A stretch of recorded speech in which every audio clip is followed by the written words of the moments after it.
Bonjour à toutes et à tous. Aujourd'hui, nous allons aborder un thème essentiel dans la gestion des systèmes éducatifs, la planification en éducation. Elle consiste à anticiper les besoins du système scolaire, à organiser les ressources disponibles et à orienter les actions de manière stratégique afin de garantir une éducation équitable, efficace et durable. La planification n'est pas un acte isolé, c'est un processus continu, évolutif, basé sur l'analyse et l'amélioration permanente. La planification éducative repose sur 5 piliers majeurs. D'abord, elle doit s'appuyer sur une vision claire et des objectifs précis, alignés sur les priorités nationales. Ensuite, elle nécessite un diagnostic rigoureux permettant de comprendre les forces et faiblesses du système. La participation de tous les acteurs éducatifs est essentielle afin de renforcer l'appropriation des décisions.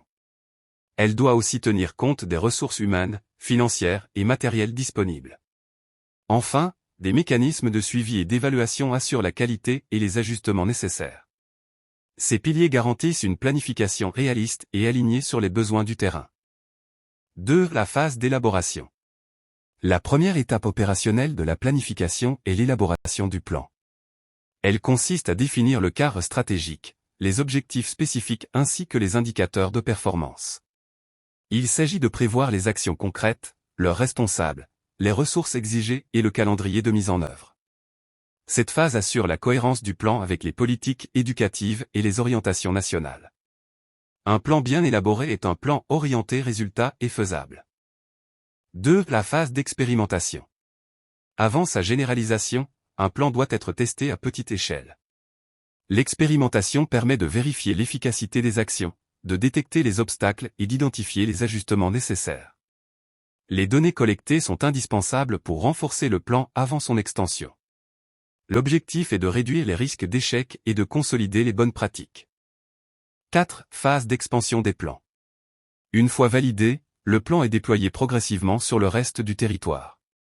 Cette expansion nécessite une formation adéquate des acteurs, un suivi rigoureux des performances et une communication transparente.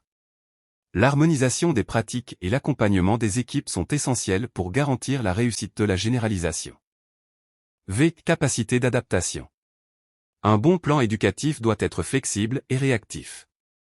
Les contextes sociaux, économiques et technologiques évoluent rapidement. La capacité d'adapter les objectifs, les actions ou les ressources en fonction des nouvelles réalités renforce la résilience du système éducatif et assure la continuité des apprentissages en toutes circonstances. 6. Veille stratégique. La planification repose sur une veille stratégique constante. Il s'agit d'observer les tendances nationales et internationales, d'anticiper les opportunités et les menaces, et de s'inspirer des innovations éducatives pertinentes. La veille permet d'actualiser les plans et de maintenir le système en cohérence avec les besoins de la société. 7. Gestion des risques. Tout plan comporte des risques, financiers, sociaux, politiques ou institutionnels.